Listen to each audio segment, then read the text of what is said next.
السلام عليكم السلام عليكم السلام عليكم ورحمة الله وبركاته. وعليكم السلام ورحمة الله وبركاته. الحمد لله نحمده ونستعينه ونستغفره ونؤمن به ونتوكل عليه ونعوذ بالله من شرور أنفسنا من يهده الله فلا مضل له ومن يضلله فلا هادي له ونشهد أن لا إله إلا الله وحده لا شريك له ولا نذير له ولا مثيل له ولا مثال له ونشهد أن سيدنا وسندنا وحبيبنا وطبيب قلوبنا وعلى آل سيدنا محمد وعلى آله وأصحابه وبارك وسلم. أما بعد فأعوذ بالله من الشيطان الرجيم. بسم الله الرحمن الرحيم. ورفعنا لك ذكرك. صدق الله المولانا العظيم. أبي سعيد الخدري رضي الله تعالى عنه أن رسول الله صلى الله عليه وسلم جلس على المنبر فقال إن عبدا خيره الله بين أن يؤتيه من زهر الدنيا ما شاء وبين ما عنده فأختار ما عنده أو كما قال النبي صلى الله عليه وسلم. وصدق رسوله النبي الأمي الكريم وصدق من الشاهدين والشاكرين والحمد لله رب العالمين. وأحسن منك لم ترى قط عيني وأجمل منك لم تلد النساء. خلقت مبرأ من كل عيب كأنك قد خلقت كما تشاء. لا يمكن الثناء كما كان حقه بعد از خدا بزرگ قصتي مختصر.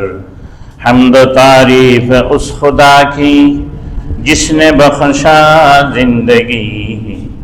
حمد و تعریف اس خدا کی جس نے بخشا زندگی. درود و سلام اس نبی پر جس نے سکھایا بندگی. بلغ العلا بکمالہ کشف الدجا بجمالہ. حسنت جمیع خصالہ صلوا علیہ وآلہ. اللهم صل على سيدنا ونبينا وشفيعنا وحبيبنا ومولانا محمد صلى الله عليه وعلى آله وأصحابه وبارك وسلم. الحمد لله ثم الحمد لله. আল্লাহ সুবহানাহু ওয়া তাআলার লাখো কোটি শুকর যে মহান পরওয়ারদিগার আলম আমার মতো আদনা অদম গোলামকে, আপনাদের মতো দিনদার পরহেজগার বান্দাদেরকে আল্লাহ তাআলার ঘরে আসার বসার, 2 রাকাত সালাতুল জুমআতুল ফরদিয়া আদায় করার জন্য যে তৌফিক দান করছেন, এই জন্য জবানান কালিমাতুশ শুকর আদায় করি বলি আলহামদুলিল্লাহ। আল্লাহ সুবহানাহু ওয়া তাআলার দরবারে দরখাস্ত পেশ করি, আল্লাহ আমরা যে কয়েকখানা সালাতু সালাম পড়লাম, এই কয়েকখানা সালাতু সালামকে অগণিত গুণ অজস্র গুণে বৃদ্ধি করে আল্লাহর হাবিবের উপযুক্ত করে পূর্ণ মোহাব্বতের সহিত সহি করে শুদ্ধ করে যেভাবে তেলাওয়াত করলে আল্লাহ এবং আল্লাহর রসুল সন্তুষ্ট হবেন, এই তরিকা মোতাবেক সলুক মোতাবেক সোনার মদিনার মধ্যে হাদিয়াতান পৌঁছাই দিন বলে না। গুনামাফ চাচ্ছি সমস্ত মতে মুহাম্মাদিয়া যারা দুনিয়া থেকে বিদায় নিয়ে গেছে, যারা দুনিয়াতে জীবিত আছে কিয়ামত পর্যন্ত যত মুমিন মুমিনা দুনিয়াতে আসবেন, আল্লাহ সকলের সমস্ত গুনাহ খাতা মাফ করে দিন, সকলকে জান্নাতি হিসেবে কবুল মঞ্জুর করে নিন। আমরা আজকে যে জুমা আদায় করবো এটা হচ্ছে রবিউল আউয়াল মাসের প্রথম জুমা। আজকে 7 রবিউল আউয়াল। আমি যখন কোরআন শরীফের আয়াতে কারিমা তেলাওয়াত করছি তখন সকলে বুঝে নিছে যে হ্যাঁ, আল্লাহর নবী সম্পর্কে কথা হবে। আসলে সিরাত আলোচনা, সিরাত বলি আর মিলাতেই বলি, এটাই বলি না কেন, মিলাদবিহীন সিরাত হবে না, সিরাতবিহীন মিলাদ হবে না।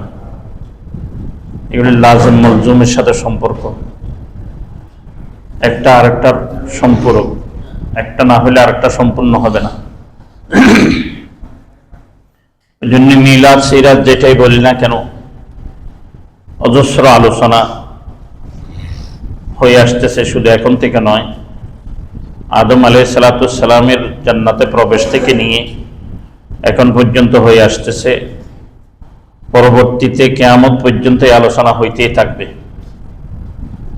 কিন্তু আলোচনার মধ্যে আমরা শুনি আমাদের মধ্যে এটা কোনো প্রতিক্রিয়া নাই কেন? হঠাৎ একটা কথা স্মরণ পড়লো, এটা হচ্ছে এটাই যে আব্দুল্লাহ ইবনে আব্বাস রাদিয়াল্লাহু তাআলা আনহুমা থেকে ওনার এক শাগরিদ জিজ্ঞেস করলেন, হযরত আপনারা কতই না সৌভাগ্যবান যে আপনারা রাসূলুল্লাহ সাল্লাল্লাহু আলাইহি ওয়াসাল্লামকে দেখছেন। তখন তিনি বললেন, শোনো, আমি তো মনে করি তুমি সৌভাগ্যবান। এই জন্য তুমি সৌভাগ্যবান যে তুমি আল্লাহর নবীকে না দেখার পরও তুমি ঈমান আনছো, ঈমানওয়ালা হইতে পারছো। আল্লাহর নবীকে দেখছে, ঈমান আনতে পারে নাই, এরকম কোটি কোটি মানুষ তখন রয়ে গেছে। মুসলিমে কিছু লোক মাত্র আল্লাহর নবীকে দেখার পর ঈমান আনতে পারছে। কিন্তু তিনি কি বুঝাইতে চাইছিলেন? অর্থাৎ তারা কত সৌভাগ্যবান। কিতাবের মধ্যে আসে, আদরাসা রুউসাকুম, আল্লাহর নবী যখন কোনো কথা বলে সাহাবায়ে কেরাম মাথাকে নিচু করে দিয়ে এমন ভাবে, এত গভীর ভাবে শুনতেন, তারা প্রত্যেকটা কথাকে অন্তরের মধ্যে নিতেন। প্রত্যেকটা কথাগুলি, আমার কথাগুলি বুঝবেন। আমি শুধু সিরাত আলোচনা করার জন্য মিম্বরে বসি নাই, আমি চেষ্টা করবো আপনাদেরকে কিছু তোহফা দিতে, হাদিয়া দিতে। প্রত্যেকটা কথা অন্তরে গেঁথে নিতেন। আমাকে কি আপনারা একটা প্রশ্নের উত্তর দিতে পারবেন? এখানে আমরা যারা আছি আমাদের সকলের মাতা পিতা আছে কি নাই? আছে। আচ্ছা বলেন তো দেখি, কয়জন বলতে পারবেন আমার মার চুল এতটা পাকছে, আমার বাবার চুল এতটা পাকছে? বলতে পারবে? যে বাবার দাড়ি আছে, আমার বাবার এতটা দাড়ি পাকছে? বলতে পারবে? আমার বাবা এরকম কদম দিয়ে হাঁটতো? বলতে পারবে? আমার বাবার হাত এরকম ছিল? বলতে পারবে? আমার বাবা পানি এভাবে খাইতেন? বলতে পারবে? পিতামাতার তো সন্তান হওয়ার পরও পিতামাতার কথা এরকম বলতে পারে না। আর সাহাবায়ে কেরাম রাসূলুল্লাহ সাল্লাল্লাহু আলাইহি ওয়াসাল্লামের প্রত্যেকটা জিনিস বয়ান করতেছে। রাসূলের চুল কেমন ছিলেন, রাসূলের কয়টা চুল পাকছেন, রাসূলের কয়টা দাড়ি পাকছেন, রাসূলের চোখ কেমন ছিল, রাসূলের বুড়ো কেমন ছিল, রাসূলের চেহারার আকৃতি কেমন ছিল, দাড়ি কতটুক কেমন ছিল, সব বয়ান করতেছে। এই জন্যই ওনারা সাহাবায়ে কেরাম হতে পারছে। আর আমি আর আপনি রসুলকে না পাওয়ার পর ঈমান আনছি, সৌভাগ্য ঠিক আছে, কিন্তু এই সৌভাগ্য কতটুকু আমি ধরে রাখতে পারতেছি? রাসূলুল্লাহ সাল্লাল্লাহু আলাইহি ওয়াসাল্লামের সুন্নতের উপর আমি কি চলতে পারতেছি? ওই জন্যই শুধু সিরাত আলোচনা শুনবো, মিলাদের আলোচনা শুনবো। শোনার মধ্যে যদি সীমাবদ্ধ থাকে, তাহলে সবচেয়ে বেশি রসুলকে দেখে, রসুলের আখলাক দেখে রসুলের উপর কথা বলছে কে? আবু জেহেল। তাহলে আমি কি আবু জেহেলের মতো হয়ে যাচ্ছি কিনা? সবচেয়ে বেশি রসুলকে দেখছে, রসুলের উপর কথা বলছেন আবু লাহাব, আমি কেন আবু লাহাব হয়ে যাচ্ছি কিনা? এরকম চিন্তাগুলি মুসলমানের মধ্যে যতক্ষণ পর্যন্ত আসবে না, ততক্ষণ মুসলমান সিরাত শুনবে, সিরাত থেকে ফায়দা নিতে পারবে না, লাভবান হইতে পারবে না। লাভবান ওই সময় হইতে পারবে আবু বকর যেরকম শুনছে, যেরকম মানছে, আমি ওইরকম শুনবো, ওইরকম মানবো, তখন লাভবান। ওমর যেরকম শুনছে ওইরকম মানছে, আমিও ওমরের মতো হব, ওমর শুনছে মানছে, তখন লাভবান। আমি ওইরকম শুনবো যেরকম ওসমান শুনছে, ওসমান মানছে, আমি ওইরকম শুনবো, ওইরকম মানবো, তখন লাভবান। যদি বলে আমি আলী যেরকম শুনছে মানছে আমি ওইরকম শুনবো মানবো, তাহলে লাভবান। তালহা যেরকম শুনছে মানছে এরকম শুনছে আমিও মানবো শুনবো, তখনই লাভবান। প্রত্যেকটা সাহাবা একরাম যেরকম শুনছে ওরকম ভাবে মানছে, তখন তার লাভবান হয়েছে। তাদেরকে আল্লাহ তাআলা বলতেছেন, কি বলতেছেন? রাদিয়াল্লাহু আনহুম ওয়া রাদু আনহু। আমি আর আপনি শুধু এটা সাহাবা একরামের জন্য নয়, উম্মতের মধ্যে যে কোনো কেহ, এটা শুধু খাস সাহাবা একরামের জন্য, এটা মতলব আম খাস মতলবের সম্পর্ক। এটা প্রত্যেকটা ব্যক্তির জন্য রাদিয়াল্লাহু আনহুম ওয়া রাদু আনহু। যারা রাসূলুল্লাহ সাল্লাল্লাহু আলাইহি ওয়াসাল্লামকে পাই নাই, ঠিক আছে, রাসূলুল্লাহ সাল্লাল্লাহু আলাইহি ওয়াসাল্লামের সুন্নতের বিবরণ নাই, পুঙ্খানুপুঙ্খানু রয়ে গেছে। সাহাবায়ে কেরাম এমন ভাবে চেষ্টা করছে, আল্লাহর নবী যে হাদিসটা শোয়ার মধ্যে বলছেন, ওনারা যখন বয়ান করতেন শোয়ার মধ্যে বয়ান করতেন। আমরা দেখছি আমাদের যিনি শাইখুল হাদিস ছিলেন আব্দুল্লাহ ইশাক রাহমাতুল্লাহ আলাইহি, যে হাদিস যেভাবে বর্ণনা করছেন সাহাবায়ে কেরাম, উনি ওই দরসের মধ্যে ওইরকম হয়ে যেতেন, শুয়ে ওইরকম হাদিস আমাদের সামনে বয়ান করতেন। মিসওয়াকের হাদিস আছে, আল্লাহর নবী মিসওয়াক কানে রাখতেন। এই শাইখুল হাদিস ওই দিন মিসওয়াক কানে রেখে তাকরীর করতেছেন, ক্লাস দিচ্ছেন। আপনি কি মনে করেন কওমি মাদ্রাসাগুলি? তরজ সাহাবায়ে কেরাম, নমুনায়ে সাহাবায়ে কেরাম, সাহাবায়ে কেরামকে অনুসরণ অনুকরণ এমন ভাবে করতে করতে এই পর্যন্ত, এখনো পর্যন্ত রয়ে গেছেন। ওই জন্যই আল্লাহ সুবহানাহু ওয়া তাআলা আমার জন্য আপনার জন্য এই দুনিয়াকে সাজায় রাখছে। যদি আমি আর আপনি এরকম বনে যেতে পারি, আমার জন্য আপনার জন্য রয়ে গেছে রাদিয়াল্লাহু আনহুম ওয়া রাদু আনহু। আমি তোমার উপর সন্তুষ্ট হয়েছি, আমি তোমার উপর সন্তুষ্ট হয়েছি, এবার তুমি আমার উপর সন্তুষ্ট হও। সুবহানাল্লাহ বলবেন না? আল্লাহ বলতেছেন, মুনিব বলতেছে আমি তোমার উপর সন্তুষ্ট হয়ে গেছি। মুনিবকে বলতে হবে তুমি আমার উপর সন্তুষ্ট হবে না, মুনিব লজ্জা পেয়ে যাবে না? গোলাম যে অধীনস্থ তিনি লজ্জা পেয়ে যাবে না? এখন আমাদেরকে লজ্জা দিয়ে আল্লাহ তাআলা বলতেছেন তোমরা আমার উপর সন্তুষ্ট হও। যখন আমার উপর কেমনে সন্তুষ্ট হবে? তখন রাসূলুল্লাহ সাল্লাল্লাহু আলাইহি ওয়াসাল্লামের সিরাতকে পাওয়া যাবে। রাসূলুল্লাহ সাল্লাল্লাহু আলাইহি ওয়াসাল্লামের সিরাত কেমন? আল্লাহ সুবহানাহু ওয়া তাআলা ওয়া রাফা'না লাকা যিকরাক, হে নবী আপনার কথা যদি কেউ আলোচনা নাও করে কোনো সমস্যা নেই, কেউ যদি আপনার সুন্নাত আদায় নাও করে কোনো সমস্যা নাই। ওয়া রাফা'না লাকা যিকরাক, আমি আপনাকে এত উঠাইছি, এত উঠাইছি। কবি বলতেছে লা ইয়ামকিনু সানাউ কামা কানা হাক্কুহু, লা ইয়ামকিনু সানাউ কামা কানা হাক্কুহু, বা'দা খুদা বুজুর্গ কিসসাতুই মুখতাসার, বা'দা খুদা বুজুর্গ কিসসাতুই মুখতাসার। আমি আপনার শানটা এত বাড়াইছি সমস্ত মখলুকের উপরে, আপনি আমি খালেকের নিচে। সুবহানাল্লাহ বলবেন? সমস্ত মখলুকের উপরে শ্রেষ্ঠ, আর আমি খালেকের নিচে। আপনি হচ্ছেন মুহাম্মাদুর রাসূলুল্লাহ সাল্লাল্লাহু আলাইহি ওয়াসাল্লাম। তা আমি একটা শুধু কথা বলবো, এটার জন্যই মিম্বরে আজকে আসা। একদিন রাসূলুল্লাহ সাল্লাল্লাহু আলাইহি ওয়াসাল্লাম সাহাবায়ে কেরামদেরকে নিয়ে কথা বলতেছিলেন। হঠাৎ আল্লাহর নবী বললেন, হে হাসান তুমি আমার মিম্বরের উপর চড়ো। মিম্বরে চললেন, কারণ রাসূলুল্লাহ সাল্লাল্লাহু আলাইহি ওয়াসাল্লামের বিরুদ্ধে বিষেধাগার করে বিভিন্ন কবিতা আবৃত্তি করতেছিলেন। কারণ হাসান বিন সাবিতকে বললেন তুমি মিম্বরে উঠো। মিম্বরে তিনি বসলেন, আল্লাহর নবী নিচে বসলেন। বলে তুমি এবার আমার নামে কবিতা গাও। আল্লাহর নবী ইজাজত দিয়ে দিলেন। ওদের বিরুদ্ধে, যারা আমার বিরুদ্ধে প্রপাগান্ডা করতেছে, ওদের বিরুদ্ধে তুমি কিছু বলো তো দেখি। তখন হাসান ইবনে সাবিত কি বলছেন, কিয়ামত পর্যন্ত উম্মতের জন্য এটা জেনে রাখা দরকার। রাসূল নিজে বলছেন, হাসান ইবনে সাবিত রাসূলের মিম্বরে বসে, এই মিম্বরে বসে নাই, জিলবারের মিম্বরে বসে নাই। কোন মিম্বরে বসে? যে মিম্বরে রাসূল বসেন ওই মিম্বরে বসাই দিয়েছে হাসান ইবনে সাবিতকে। তিনি তখন কবিতা আবৃত্তি করলেন। কি কবিতা?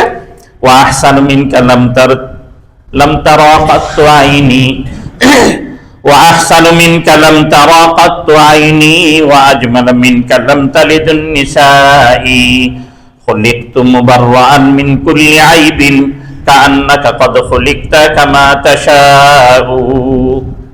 এই এই 4টা ছন্দ, 2টা কবিতা যথেষ্ট হয়ে গেছে আল্লাহ নবীর তারিফের জন্য। আর তারিফ আল্লাহ নবীর লাগে না? কি তারিফ আল্লাহ নবীর করলেন? ও আহসানু মিন কালাম তারা কাত্তু আইনি। ইয়া রাসূলুল্লাহ, যারা আপনার নামে বিভিন্ন ধরনের বিশেষাগার করতেছে, বিভিন্ন ধরনের বদনামি করতেছে, তারা তো জানে না আপনার সম্পর্কে, কারণ আপনার দিকে ওইরকম দৃষ্টি তারা দেয় নাই। আমি হাসান ইবনে সাবিত যেরকম দৃষ্টি দিছি, আমি দৃষ্টি দিয়ে দেখলাম আপনার মতো কোনো কেউকে আমি আর কোনো সময় দেখিনি। এই কথাটা খাদিজা কুবরা রাদিয়াল্লাহু তাআলা থেকে জিজ্ঞেস করতেছিলেন, আপনি আল্লাহর নবীকে কেমন দেখলেন? আল্লাহ তাআলা বলেন, হে জিবরাইল, একটু গিয়ে ওই মজলিসের মধ্যে, তুমি মহিলাদের মজলিসে তুমি একটু সম্পৃক্ত হও। জিবরাইল আমিন আসলেন, বলে কেমন দেখছো বলো? বলতেছে আমি এমন দেখছি, ও বলতো আমি এমন দেখছি, ও বলতেছে আমি এমন দেখছি। আল্লাহ তাআলা, জিবরাইল আবার গেলেন, আল্লাহ এরকম এরকম বলতেছে। বলে তোমরা বলো জিবরাইল, তোমার হায়াতের হিসাব দাও এবং তুমি বলো তুমি কিরকম তারিফ করো। জিবরাইলের হায়াতের হিসাব দিলেন। যখন আল্লাহ তাআলা কোন মখলুককে বানান নাই, এর পূর্বে আল্লাহ সুবহানাহু ওয়া তাআলা আল্লাহ নবীর নূর বানাইছে, নূরে নবুয়ত বানাইছে। বলে আমি এটাকে যখন বানাইছে তখন থেকে যে সুন্দর দেখতেছি, আজকে আমি এত কোটি বছর আমার হায়াত, আমি এখনো পর্যন্ত ওই হচ্ছে সুন্দর আর কেউ রে দেখিনি। এটা হচ্ছে মুহাম্মদুর রাসূলুল্লাহ সুন্দর সাল্লাল্লাহু আলাইহি ওয়াসাল্লাম। এটা বল না, এই আফসোস, এত দুঃখ। নাম নিলে সাথে সাথে কমপক্ষে দরুদটা বলবেন। এই কিপটা এমনি করেন, আপনাদের তো টাকা চাচ্ছেন, এত টাকা চাইলে টাকা দেন না, এটা ভিন্ন কথা। যে না, টাকা আপনারা কষ্ট করে কামাই করেন, জোবানটাও, জোবান কি কামাই করে নিছেন? আফসোস, জোবানের ব্যাপারে কথা বললে আফসোস। এই জোবানের জন্য আল্লাহ তাআলা যদি টাকা নিত, কর নিত, কর নেয় না সরকার, ট্যাক্স নেয় না? যদি গালের জন্য যদি আল্লাহ ট্যাক্স নিত, একটাও ধনী থাকতো? সব ফকির হয়ে যেত, হয় সুখ নতবা ফকির। কথা বলতো না, নতবা ফকির, কথা বললে ফকির। এই জন্য ভাইও কিপটাগিরি করবেন না। আল্লাহ নবীর থেকে জিজ্ঞেস করছিল সবচেয়ে বড় কিপটাকে, আল্লাহ নবী বলছেন যে আমার নাম শুনে এবং কি পড়ে না, আমার উপর দরুদ পড়ে না, এর চেয়ে বড় কিপটার নেই। আল্লাহ নবীর নাম শুনবেন, সাথে সাথে দরুদ শরীফ পড়ে দিবেন এবং আওয়াজ করে পড়বেন। কেন আওয়াজ? নেক কাজের সাক্ষী রাখবেন, বদ কাজের সাক্ষী রাখবেন না, খবরদার। এখন আমরা নেক কাজের সাক্ষী রাখি না, চুপি চুপি করার চেষ্টা করি, লজ্জা লাগে। গুনার কাজ খুব প্রকাশ্য করি, সাক্ষী রাখি, উল্টা। আল্লাহ আল্লাহ সমঝ দান করুন। দ্বিতীয় ইসলাম মধ্যে বলতেছেন, ও আজমালু মিন কালাম তালিদুন নিসাই, আমি আমার হায়াত অনেক হয়ে গেছে, আমি আমার হায়াতের মধ্যে অনেক মেয়েরা তার সন্তানদেরকে জন্ম দিয়েছে, এটা দেখছি, কিন্তু আপনার মতো এরকম জন্ম দেওয়া সন্তান আর কোনোদিন দেখিও নাই, শুনিও নেই। খলিকতা মুবাররাআন মিন কুল্লি আইবিন, আপনাকে তো আল্লাহ তাআলা এমন ভাবে বানাইছেন, কারণ কি রকম? ওয়া ইন্নাকা লাআলা খুলুকিন আযীম, ওয়া ইন্নাকা লাআলা খুলুকিন আযীম। আপনাকে শারীরিক গঠন বলেন তাও নিখুঁত, আপনি যদি বলেন আপনার আখলাক তাও নিখুঁত। আপনার শারীরিক গঠনের মধ্যে কোনো কি নাই, দোষ ত্রুটি মুক্ত আপনার শারীরিক গঠন, এবং আপনার যে চরিত্র এটাও কি মুক্ত, দোষ ত্রুটি মুক্ত। তারিফ করার আগে এরপরে কি তারিফ করে দেখেন, শেষে কি তারিফ করে? কান্নাকা কাদ খুলিকতা কামা তাশাউ, আল্লাহ সমস্ত মখলুককে বানাইছেন আল্লাহর চাহত মতো, কুন ফায়াকুন, কুন ফায়াকুন। আর আপনাকে বানানোর সময় জিজ্ঞেস করছে, ইয়া রাসূলুল্লাহ আপনাকে কেমনে বানাবো বলেন? আমার নাক এভাবে বানান, আল্লাহ ওইভাবে বানাইছে। আমার চোখ এভাবে বানান, ওইভাবে বানাইছে। আমার চুল এইভাবে বানান, ওইভাবে বানাইছে। আমার মাথা এইভাবে বানান, ওইভাবে বানাইছে। এটা কে বলতেছে? কবি। কান্নাকা কত খুলিকতা কামা তাশাউ, আল্লাহ নবীকে আল্লাহ নবীর মন চাহি মতো আল্লাহ যেরকম চাই এরকম বানাইছে। কেন এরকম বানাইলেও কেন? এটা একটা লজিকে আসে প্রথম, পরে অন্য দলিতে যাব। এটা এই জন্যই বানাইছে আল্লাহ নবীকে, যখন কেউ ভালোবাসতে চায়, আমি অমুককে ভালোবাসতে চাই, এখন ভালোবাসতে যখন চাইবো তাকে আমার দিকে আকর্ষণ করার জন্য চাইবো, তো এখন যখন আকর্ষণ করতে চাইবে কি আমার মতো আমি সাহায্য আকর্ষণ করব না তার মতো সাহায্য আকর্ষণ করবো, তার মতো সাজবো। তারে যখন কোনো গিফট দিব কি আমার মতো দিব না তার মতো দিব? আল্লাহু আকবার। এতটুকু বুঝাইছে, তাহলে আসেন। আল্লাহ তাআলা সমস্ত বান্দাদেরকে মহব্বত করেন, কিন্তু আল্লাহ নবীকে যে মহব্বত করেন, এই মহব্বত পাওয়ার জন্য আল্লাহ সুবহানাহু ওয়া তাআলা আল্লাহ নবী যেরকম যেরকম চাইছে ওইরকম ভাবে সবকিছু দিয়েছে। যেখানে যেখানে যেরকম বলার, যেখানে যেখানে যেরকম করার, সব ওরকম করছে। ওই জন্যই আল্লাহ নবীর এমন শান এবং মান, আল্লাহ তাআলা বলতেছেন ওয়া রাফা'না লাকা যিকরাক, ওয়া রাফা'না লাকা যিকরাক। যে দুনিয়া নিয়ে তুমি তামাশা করতেছো, এই দুনিয়ার চেয়ে আমার নবী দামি, আমার নবীর সুন্নাত দামি। আমার নবীর সুন্নাত যদি তুমি একটা পালন করো, এই 10 দুনিয়ার সম্মান তুমি জান্নাত পাই ফেলবে। বলুন সুবহানাল্লাহ।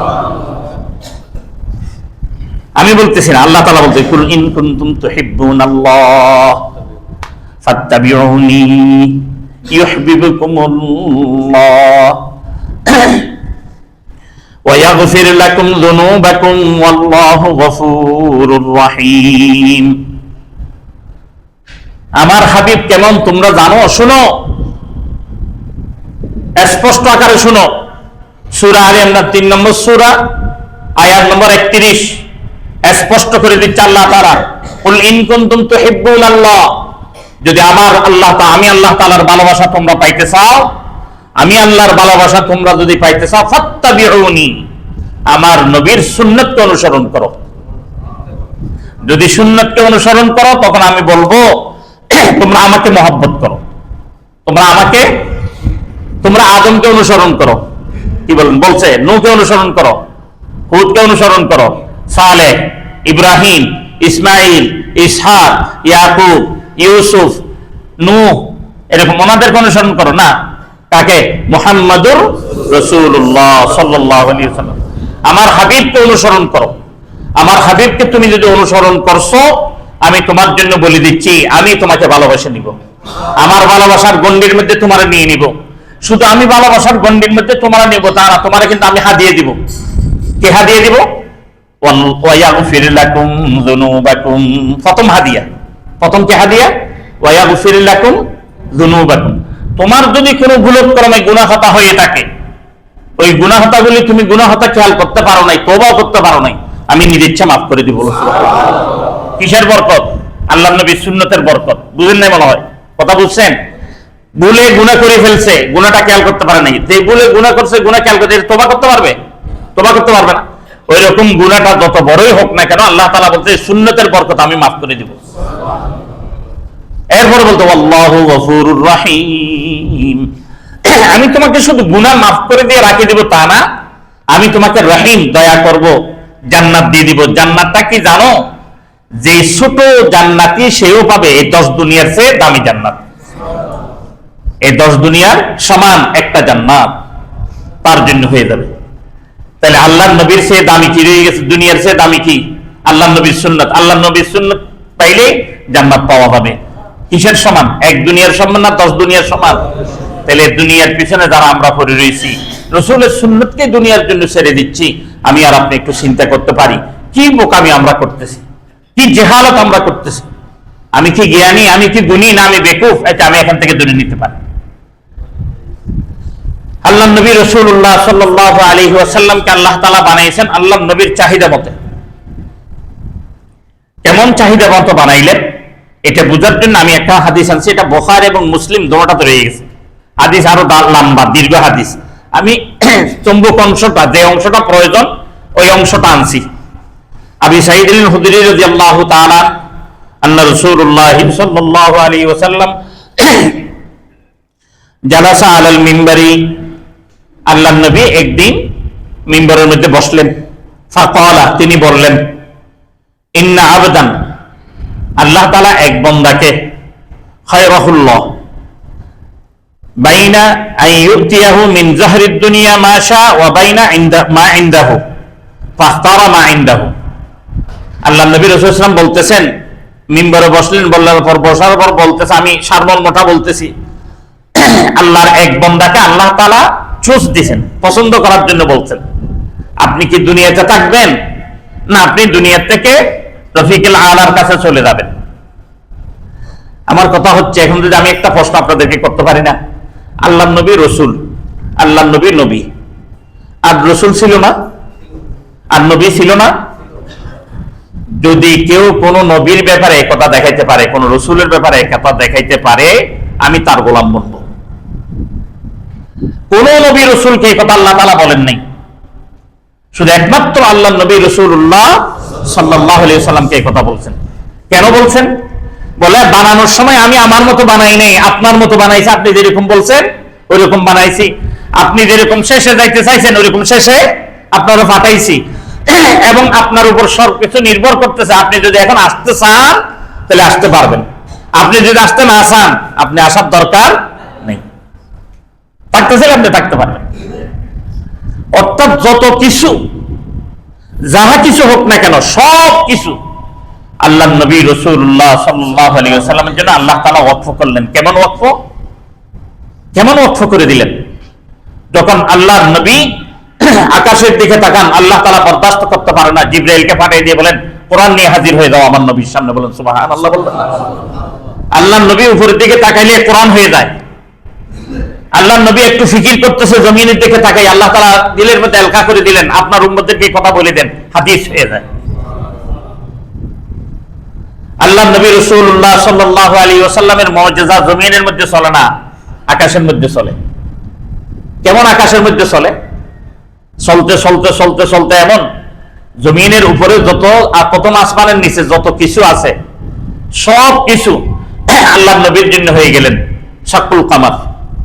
চন্দ্রকে আঙ্গুল দিয়ে ইশারা করলেন, দুই টুকরা হয়ে গেছে। রসুল মেরাজে গেছেন, সূর্যরে বলছে দাঁড়িয়ে থাকো, দাঁড়িয়ে থাকছে, নড়াচড়ার ক্ষমতা নাই। কত সিরাত আপনাদেরকে বলবো, মাত্র কিছু অংশ আপনাদের সামনে পেশ করতেছি। যখন প্রথম আসমানে গেলেন, বললেন কে আসছে? তার আল্লাহ তাআলার হাবিব আসছে। ও তাড়াতাড়ি সম্ভাষণ করো, দরজা খুলে দিছে, চলে গেছে। দ্বিতীয় আসমান, চতুর্থ আসমান, পঞ্চম আসমান, ষষ্ঠ আসমান, সপ্তম আসমান, এরপরে রয়ে গেছে সিদরাতুল মুনতাহা। জিবরাইল বলে আমি আর যাইতে পারবো না। আল্লাহ নবী যাইতে পারেন নাই। কতটুক গেছেন? এতটুক গেছেন। সিদরাতুল মুনতাহা পার হয়ে এতটুক পর্যন্ত গেছেন, এতটুক গেছেন। সূরাতুল কামারের মধ্যে যদি তেলাওয়াত করে তাহলে পাওয়া যায় আল্লাহ নবীর সাথে আল্লাহর সাথে দূরত্ব ছিল এক হাতের মতো, দুই হাতের মতো। আল্লাহ নবীকে জিজ্ঞেস করলেন আপনি আল্লাহকে দেখছেন? আল্লাহ নবী বারবার বলতেছে আমি দেখছি দেখছি দেখছি দেখছি, রাইনি রাইনি রাইনি রাইনি, আমি আমার নিজের চোখে দেখছি। কোন নবীকে আল্লাহ তাআলা সাক্ষাৎ আল্লাহ দেন নাই, আল্লাহ দিদার আল্লাহ দেন নাই। আল্লাহ নবীকে দিলেন, কেন দিলেন? আল্লাহ নবীকে এক নজর দেখার জন্য আল্লাহ তাআলা তার স্থানের মধ্যে নিয়ে গেছেন।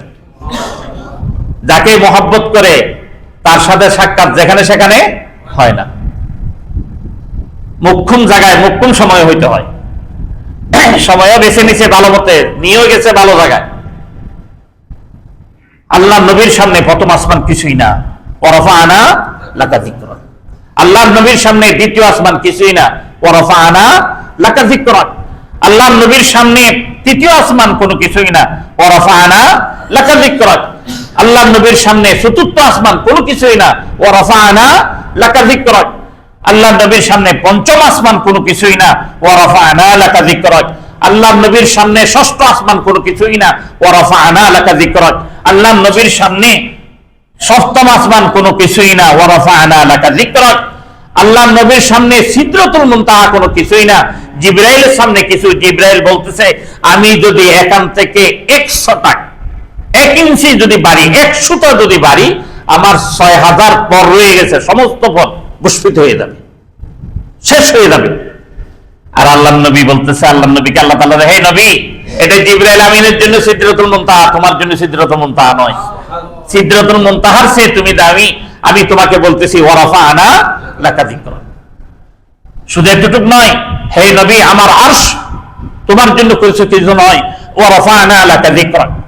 আমার কুরসি কোনো কিছু নয়, যদি তুমি বলো আমার কুরসিকে আমি ধ্বংস করে দেব তোমার কথার কারণে, ওয়ারাফা'না লাকা যিকরাক, ওয়ারাফা'না লাকা যিকরাক। আমি আপনাকে এত উঁচু বানাইছি, এত উঁচু বানাইছি, এত উঁচু বানাইছি, এত উঁচু বানাইছি যে উঁচুতে কোনো মখলুক পৌঁছা সম্ভব নয়। এত দামি নবী, এত দামি নবী, এত কিমতি নবী, সেই নবীর উম্মত আমরা হয়েছি। কিন্তু আমরা আজকে এত জিল্লতি, এত বেইজ্জতি, কারণ কি? আল্লাহ নবী রাসূলুল্লাহ সাল্লাল্লাহু আলাইহি ওয়াসাল্লাম স্পষ্টকরণ করে দিয়েছেন। একদিন বলতেছে ওয়াহানুন, ওয়াহানের হারণে, ওয়াহানের কারণে। সাহাবায়ে কেরাম জিজ্ঞেস করলেন ওয়াহান কি? তখন আল্লাহ নবী বললেন হুব্বুদ দুনিয়া ওয়া কারাহিয়াতুল মাউত, দুনিয়াকে প্রাধান্য দিবে, মৃত্যুর কথা স্মরণ করবে না, মৃত্যুর কথা, মৃত্যু অপছন্দ করবে। এটা এখানে অর্থ যদি শব্দই করতে হচ্ছে, মৃত্যু অপছন্দ করবে, কিন্তু মৃত্যু অপছন্দ না করে, অর্থাৎ মৃত্যুকে কি কথা স্মরণই করে না, আমাকে দুনিয়ার থেকে বিদায় নিতে হবে। কেন দুনিয়ার থেকে বিদায় নেই? আমি সবসময় বলি কেন আসলাম, আমাকে কে পাঠাইলো, আমাকে কে পাঠাইলো? যদি বলে আমার মাতা পিতা, তাহলে অনেক মাতা পিতা তো সন্তান হয় না কেন? যদি মাতা পিতার এই ক্ষমতা থাকতো সন্তান হওয়ার, তাহলে মাতা পিতার অনেক মাতা পিতার সন্তান হয় না কেন? তাহলে আমার মাতা পিতা আমাকে আনতে পারেন না, আমাকে কে পাঠাইছেন? আল্লাহ তাআলা পাঠাইছেন। বলেন যে তাহলে এই সুরত কেন? হ্যাঁ, আল্লাহ তাআলার এই সুরতের প্রয়োজন পড়ে না। আল্লাহ তাআলা পিতাবিহীন মাতাবিহীন আদম আলাইহিস সালামকে বানান নাই না? আপনাদের ঈমান নাই মনে হয়, এটা এত নরম কেন? না, ঈমান একটু দুর্বল, শক্তবা বলবেন। না আছে পিতা, না আছে মাতা, কে? আদম আলাইহিস সালাম। না আছে মা, শুধু আছে পিতা, কে? হাওয়া আলাইহিস সালাম। না আছে পিতা, আছে শুধু মা, ঈসা আলাইহিস সালাম। আর শেখ বাকি তো নেই, সুরত তার বাকি নেই, সবটা আল্লাহ তাআলা দেখাই দিছে। বলছে আমি পিতাও লাগে না, মাও লাগে না, আমি দিতে পারি। আমি মা লাগে না, পিতার থেকেও দিতে পারি। আমি আল্লাহ তাআলা শুধু মা থেকেও দিতে পারি, কিন্তু আমি তোমাদেরকে যে নিজাম এবং সিস্টেমের মাধ্যমে দিছি, এটা দুনিয়ার জন্য। দুনিয়াতে যদি এই সিস্টেমে যদি না হইতো, তাহলে দুনিয়ার প্রয়োজন ছিল না। দুনিয়ার প্রয়োজনের কারণে তোমাদেরকে এই সিস্টেম আমি দুনিয়াতে আনছি। কেন তুমি দুনিয়াতে আসলা? কেন তোমাকে 60 বছর 70 বছর 100 বছর 150 বছর হায়াত দেওয়া হইলো? আবার কেন তুমি দুনিয়া থেকে বিদায় নিয়ে কবরস্থ হবে? এই ফিকির যতক্ষণ তোমার মধ্যে ঢুকে নাই, ততক্ষণ পর্যন্ত তুমি কামিয়াব হইতে পারবে না, সফল হইতে পারবে না। গলার মধ্যে সংখ্যায় তুমি বেশি থাকবে, কিন্তু দুর্বলতার মধ্যে অল্প সংখ্যক লোক তোমার উপর কি চাবুক চালাবে। সারা মুসলমান, সারা পৃথিবীর মুসলমানের মধ্যে অর্থের অভাব নাই, মুসলমানের অভাব নাই, কিন্তু ইমানি অভাব রয়ে গেছে। এই ইমানি অভাব একমাত্র কারণ আমি আমার মুহাম্মদুর রাসূলুল্লাহকে চিনতে পারি নাই, আমার রসুলের সুন্নতকে চিনতে পারি নাই। যে ব্যক্তি আমার রসুলের একটা সুন্নত পালন করবে, আল্লাহ নবী বললেন, আল্লাহ নবীর জবান দিয়ে ঘোষণা দিলেন 100 শহীদের মর্যাদা তাকে দিয়ে দেওয়া হবে। সুন্নতের মধ্যে আজকে আমরা এত গাফলতি, সুন্নতের মধ্যে আল্লাহ নবীর সুন্নত থেকে এত দূরে। সুন্নত বলতে আমি যুব্ব বলি না, সুন্নত বলতে আমি পাগড়ি বলতেছি না। খাওয়ার সুন্নত রয়ে গেছে, ব্যবসার সুন্নত তরিকা রয়ে গেছে, চাকরির সুন্নত তরিকা রয়ে গেছে। এগুলিকে আমরা কখনো জানছি চাকরি কিভাবে সুন্নত তরিকা হয়, ব্যবসা কিভাবে সুন্নত তরিকা হয়, খাওয়া কিভাবে সুন্নত তরিকা হয়, বাথরুম কিভাবে সুন্নত তরিকা হয়, বাজার সদাই কিভাবে সুন্নত তরিকা হয়, মার্কেটিং কিভাবে সুন্নত তরিকা হয়, গাড়িতে চলাচল কিভাবে সুন্নত তরিকা হয়। এটা প্রত্যেকটা জিনিসের সুন্নাহ আল্লাহ নবী রাসূলুল্লাহ সাল্লাল্লাহু আলাইহি ওয়াসাল্লাম 23 বছরে দিয়ে দিয়েছে। এই 23 বছরের জীবনের থেকে একটা অংশ কেউ না মানবে ঈমান ইয়াকিন নিয়ে, আল্লাহ সুবহানাহু ওয়া তাআলা বলতেছেন তার জন্য আমি জান্নাত ওয়াজিব করে দিলাম। বলেন সুবহানাল্লাহ। একদিন আল্লাহ নবীর সামনে থেকে এক লোক আসছেন, বলছে ইয়া রাসূলুল্লাহ আমার জন্য কিছু ওসিয়ত করেন। বলে তুমি নামাজ পড়বে, মিথ্যার থেকে বাঁচি থাকবে, তুমি নামাজ পড়বে, মিথ্যার থেকে বাঁচি থাকবে। বলে এতটুকু খুলে হবে? বলে এতটুকু যথেষ্ট। এই কথা বলে তিনি যখন চলে যাচ্ছেন, সাহাবায়ে কেরাম যারা বসা ছিলেন তাদেরকে বলতে, দেখো এই জান্নাতি চলে যাচ্ছে, জান্নাতি চলে যাচ্ছে। তাহলে আল্লাহ নবীর বাকি হুকুম আহকাম এগুলির মধ্যে চলে আসবে। নামাজ এবং মিথ্যা না বলা, নামাজ এবং মিথ্যা না বললে, নামাজ যদি কেউ পড়ে, বাকি রসুলের সুন্নতের আর কোনো অংশ বাকি থাকবে না। আল্লাহ নবী এখানে ইঙ্গিত দিয়ে দিলেন, যে বান্দা নামাজকে মজবুত আকারে ধরবে এবং মিথ্যাকে পরিহার করবে, ওই বান্দার জন্য কামেল মুসলমান হওয়া, পরিপূর্ণ মুসলমান হওয়া সহজ হয়ে যাবে। ওই জন্য আল্লাহ সুবহানাহু ওয়া তাআলা আমাদের সকলকে মিথ্যা পরিহার করার তৌফিক দান করুন, বলেন আমিন। এখন মিথ্যে কি? অনেকজনে বলেন হুজুর আমি তো মিথ্যা বলি না, আমি যা বলি সত্য বলি, কিন্তু মিথ্যা বলা হয় এটাকে মুবাহ কোনো কাজ। মুবাহ বুঝেন, এটা শরীয়তে এলাও আছে কি নাই আমার জানা নাই, ওইরকম কাজ করে ফেলতেছে, তাহলে আপনি মিথ্যা অন্তর্ভুক্ত হয়ে গেলেন। আর একটা মিথ্যেই আপনার জন্য যথেষ্ট, আপনার হায়াতকে ধ্বংস করে দিতে, শেষ করে দিতে। একটা মিথ্যা, বেশি মিথ্যা লাগবে না। আল্লাহ সুবহানাহু ওয়া তাআলা আমাদের সকলকে রাসূলুল্লাহ সাল্লাল্লাহু আলাইহি ওয়াসাল্লামের সিরাত বলি, মিলাদ বলি, এতক্ষণ পর্যন্ত যে আলোচনাগুলি শুনলাম এটার মধ্যে যেটা পাইলাম এটা হচ্ছে যে রাসূলের জান্নাতে হওয়ার যে সূরত, এটা হচ্ছে যে কি নামাজ পড়া এবং মিথ্যা পরিহার করা। আল্লাহ তাআলা আমাদের সকলকে নামাজকে ধারণ করার এবং মিথ্যা পরিহার করার তৌফিক দান করুন, আমিন। ওয়া আখিরু দাওয়ানা আলহামদুলিল্লাহ।